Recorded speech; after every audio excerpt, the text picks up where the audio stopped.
ये है आदिवासी एकता परिषद, जो कि भारतवर्ष ही नहीं तो पूरी दुनिया में सबसे बड़ा आदिवासी का संगठन है, क्योंकि भारतवर्ष में सबसे ज़्यादा जो है वो आदिवासी रहते हैं। दुनिया के लगभग 1/3 आदिवासी केवल और केवल भारत में रहते हैं, जिनकी लगभग 600 के ऊपर भाषाएं हैं। तो इसी बीच ये जो पिठोरा का छोटे बच्चों के लिए ये खेल रखा गया था, जिसमें कि कथा के साथ में ये चित्र के बच्चों ने तैयार किए हैं। इसके पीछे, हर चित्र के पीछे एक एक कथा है। हमारे परिवार में हमारी बोली के बजाय जो हमारे स्टेट की भाषा है, अगर उसमें हम अपनी बात रखेंगे तो हम हमारे बच्चों को क्या सिखाएंगे? भाई अगर मैं गुजरात में हूँ, खड़ा रहता है, वो यही से शुरुआत होती है। क्या समाज यहाँ की माँ वो अपने माँ से बोली नहीं बोलता, और यही धीरे धीरे कर करके जो बड़ी एक समस्या का रूप लेती है, वो बड़ी समस्या अच्छा बोलना है, जो अपनी गाँव की जीवन शैली को छोड़ के शहर में आ जाता है, और जो वही आसपास बड़े बूढ़े दादा की भी माँ धरती, इस टीचर की भी माँ धरती, ये जो उतार रहे हैं फिल्म उनकी माँ भी धरती। तो हम सभी माँ कौन है? सबसे बड़ी माँ धरती है ना। ये जमीन नहीं है कि क्या है, धरती, और हम सबकी माँ है। तो वो माँ है जो हमें क्या देती है? खाना, पानी, है ना, देती है कि नहीं? हाँ, और छत के लिए हमें पेड़ के टहनी देती है ना। और क्या क्या देती है? वो ऊपर छत जो लगाते हैं उसके लिए पत्ती देती है कि नहीं? हाँ, और यहाँ तक हम मलमूत्र करने जाते हैं तो वो उस पे करने देती है कि नहीं? जैसे छोटे थे तो हम अपनी माँ की गोद में देते थे कि नहीं? तो अभी भी इतने बड़े हो गए, इतना गंदे करते तो माँ बोलती है नहीं करो ऐसा बोलती है नहीं ना। तो उस माँ को बचाना पड़ेगा कि नहीं? उसके प्रयास में ये सारी चीजें की जाती है। आपने इंदल देव पता है? इंदल देव गायना गाते हैं, है ना, ठीक है, ढाक बजाते हैं, वो पता है ना। पिठोरा बाबा पता है? मध्य प्रदेश में बालेरा, सहरिया, ये सब कुछ पता है। तो उसमें एक जाति है जो पिठोरा बाबा को आह्वान देती है, यानी पूजती है। पिठोरा बाबा यानी डूंगरों का भगवान या तो देव, वो डूंगर का राजा, है ना। अगर डूंगर नहीं होगा, पर्वत नहीं होंगे तो क्या बारिश आएगी? दूसरी बात, आपको भी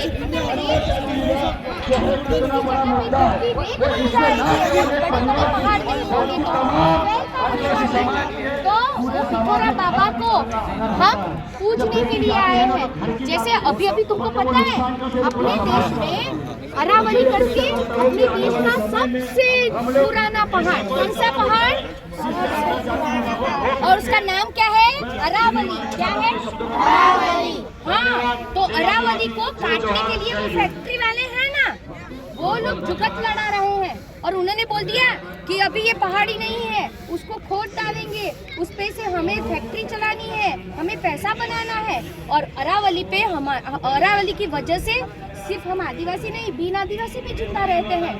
तो उसको बचाने के लिए हम बच्चों ने भी ठानी है। तो हम बच्चों ने क्या जुगत लगाई कि हम पिठोरा बाबा को मनाएंगे और पिठोरा बाबा को बोलेंगे कि पिठोरा बाबा हम आपके साथ हैं। वो चाहे हिमालय का पिठोरा बाबा हो, अरावली का बाबा हो, पावागढ़ का हो, गिरनार का हो, कोई भी पहाड़ी हो, वो सारे पिठोरा बाबा को हम बोलेंगे कि हम बच्चे आपके साथ हैं। क्या? हम बच्चे आपके साथ हैं। हाँ दीदी, नियमगिरी की लड़ाई कैसे जीती वो बोलो थोड़ा शॉर्ट में। हाँ, अच्छा, एक खेल खेलेंगे, खेलोगे मेरे साथ? गुजरात के युवा साथी राजू भाई वर्गी को मैं आमंत्रित करता हूँ। राजू भाई आए और अपनी बात रखे और समय का बिल्कुल ध्यान रखें। राजू भाई वर्गी गुजरात के कोई आवे ने तुम्हारे पास ये लोग नहीं होंगे तो पिठोरा, ये डोंगर राजा डोंगरिया देव का अलीराजपुर जिले से अभी नहीं, अभी हाथ छोड़ दो। के पास हो तो हो हाय गया। गाइस, हम अभी मैं इसको एक बात बोलूंगी, ठीक है? वो बात इसको बोलेगा, वो बात फिर इसको बोलेगा, ठीक है? और एक ही ये सब इन्हीं छोटे छोटे बच्चों ने ये चित्र निकाले हैं। युवा साथी बिल्कुल आ जाए। झाबुआ से मटिया चाँद भुरिया जी वो आए और अपनी बात रखे। झाबुआ से मटिया भुरिया जी एक बार प्रोग्राम से स्वागत अभिनंदन धन्यवाद।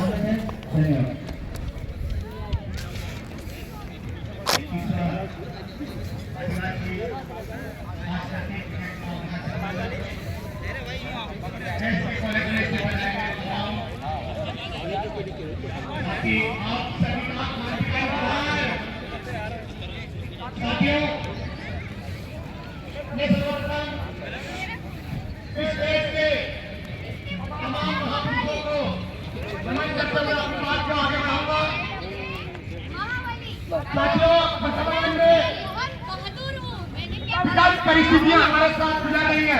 हम लोगों को विकट परिस्थितियों से गुजरना पड़ रहा है।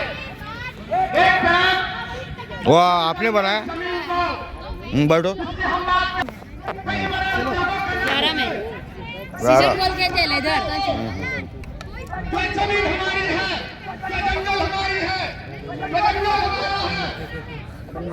हमारा है और आदिवासियों का उनके जंगल की बात भी अपनी करता हूं।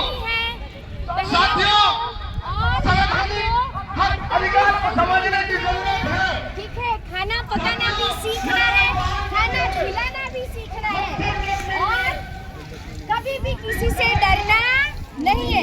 तो मेरे साथ बोलो, जो डर गया वो मर गया। बोलो, जो डर गया वो मर गया। बोलो, मैं बहादुर हूँ, मैं प्यारा हूँ, मैं बुद्धिशाली हूँ, मैं दयालु हूँ, मैं मेरी माँ का सच्चा बेटा हूँ, तो पकड़ लो हाथ, हाथ छोड़ना नहीं है। अगर मैं बोलूंगी दाएं तो तुम जाओगे दाएं, मैं बोलूंगी बाएं तो तुम जाओगे बाएं। मैं जैसा बोलूंगी वैसा दाएं, बाएं, दाएं, बाएं, दाएं, हाथ नहीं छोड़ना है ना? ठीक है, दाएं, बैठ जाओ, खड़े हो जाओ,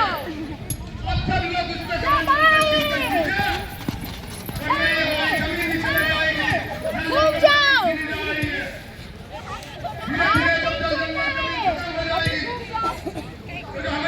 इस तरह से दुनिया हमें नाच नचाएगी।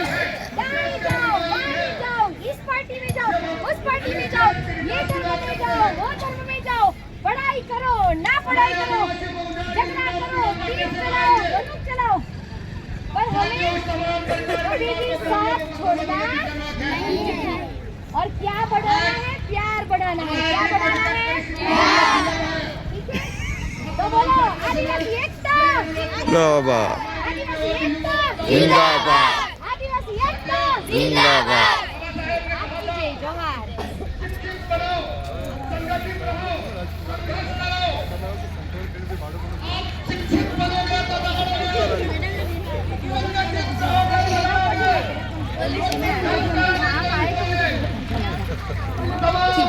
अच्छा लगा यहाँ है ना? तो बच्चों को अभी आप वापस ले जाओगी, फिर घूमेंगे कल तक।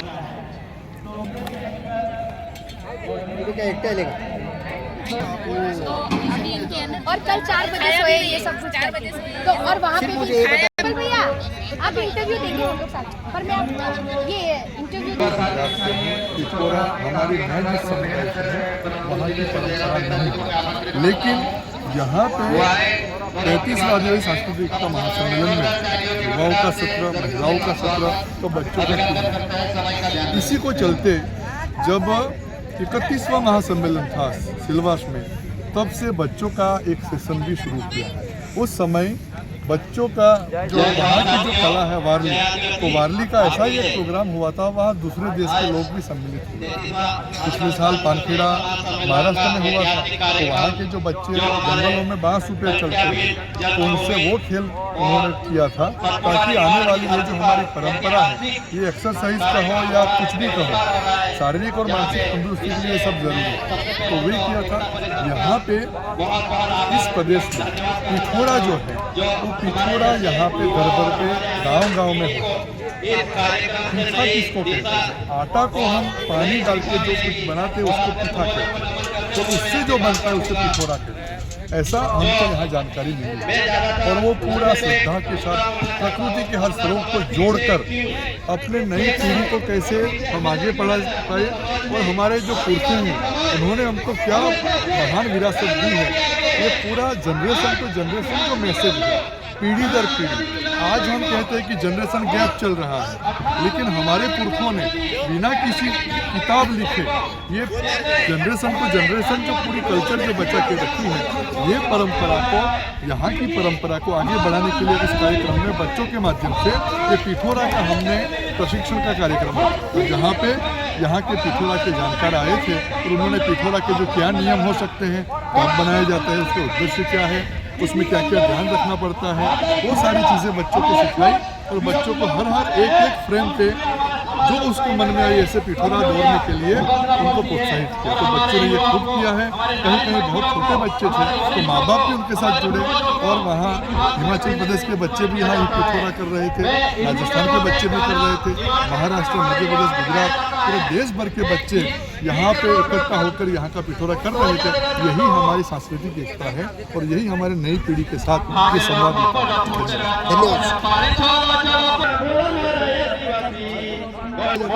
अभी जो मेन शामियाना है वहाँ पे युवा सम्मेलन और महिला सम्मेलन साथ में चल रहा है।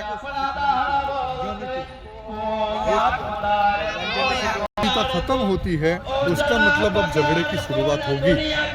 एक दूसरे के साथ बोलना बंद होता है, बाद में झगड़ा शुरू होता है। तो ये जनरेशन टू जनरेशन जो अंतर बना हुआ है, संवादिता बढ़ाने के लिए हमें क्या करना चाहिए? माँ बाप कहते हैं कि बच्चे मोबाइल लेके बैठ जाते हैं, आपने क्या विकल्प छोड़े हैं बच्चों के लिए? खुद को नहीं सोचते। लेकिन एक बात है कि हम जो है तथाकथित डेमोक्रेसी में है, लेकिन आज संवादहीन और संवेदनशील काल, अराजकता का जो काल है। दूसरी बात मैं बताता हूँ, हाँ। अभी गांव-गांव में एक प्रश्न है, प्रॉब्लम है कि बच्चे क्या है कि अभी हम लोग तो क्या बड़े हुए उसके बाद बाहर का खाना शुरू किया। मैं जब हॉस्टल में गया इंजीनियरिंग में, तब मैंने बाहर का खाना शुरू किया, लेकिन फिर भी मैं आज बीमार होता हूँ। मेरी उम्र आज 50 साल है, लेकिन आज के बच्चे 4 दांत आते हैं ना, तभी से ये कुरकुरे और वेफर खा रहे हैं। उनकी स्थिति कैसे होगी? तो हम डांटते हैं कि बच्चे ये मत करो, वो मत करो, लेकिन हमारे पुरखे कहते हैं कि हमारे जंगलों में 250 किस्म के फल हुआ करते थे। अगर ऐसे जिंदा जंगल अभी अगर होते तो बच्चे वेफर खाते क्या? बच्चों के लिए हमने जंगल नहीं छोड़े यार, और बच्चों को हम डांटते हैं। किसी भी माँ बाप से मैं पूछता हूँ, आप बच्चों को पूछो कि आप फल के नाम बताओ, वो बोले कि सेब, अंगूर, फलाना ढिकाना। फिर पूछो कि आपके घर पे होते हैं क्या? बच्चे कौन से फल के नाम बोलेंगे जो बाजार में मिलते हैं? हमारे फ्री में, और जहाँ की भौगोलिक स्थिति जैसी है वैसे फल हमने गंवा दिए हैं। जंगल सिर्फ व्यापार के लिए रखे हैं, जीवन के साथ जुड़े हैं जंगल अभी हमको लगाने पड़ेंगे। और ये सारे संदेश हम पिथौरा देव के माध्यम से नई पीढ़ी को देना चाहते हैं। बसवा में भी हम देखेंगे कि वहाँ पे गैर जरूरी चीज़ जो है हीरा, जो कि अयाशी की चीज़ है, लेकिन उसके लिए भी करोड़ों पेड़ वो वहाँ पे भी काटे जा रहे हैं बसवा में। हम ये मानते हैं कि हर इंसान को स्वावलंबी होना चाहिए, हर समुदाय, रोटी, कपड़ा, मकान, स्वास्थ्य, शिक्षा और स्वावलंबी, और ये सभी का अधिकार भी है, और प्रकृति ने दिया हो। प्रकृति ने एक बार हमको पैदा किया है, तो प्रकृति ने इतना तो व्यवस्था करी है कि हर किसी को मिल सके, चाहे वो इंसान हो, चाहे जानवर हो, चाहे पंछी हो। लेकिन हम इंसानों ने अपनी लालच को बढ़ा कर पूरी धरती माँ को मालिक बन बैठे। हम उनके संतान हैं, हम उनके मालिक बनने की होड़ अभी नहीं। तो ये दूसरे जानवर कहाँ जाएंगे? आज विज्ञान कहता है कि सहअस्तित्व से अस्तित्व, लेकिन इंसान तो दूसरे इंसान से भी सहअस्तित्व नहीं कर पा रहा। ऐसी स्थिति में हम ये व्यक्तिवादी हो गया, वो सामूहिकता गई। प्रकृति मुक्ति के माध्यम से सांस्कृतिक विविधता और जैविक विविधता को कैसे बचाए नई पीढ़ी, इसके लिए सब हम बच्चों को ये सब साथ मिलकर प्रवृत्ति के माध्यम से हम ये संदेश देना चाहिए। जी सर, धन्यवाद।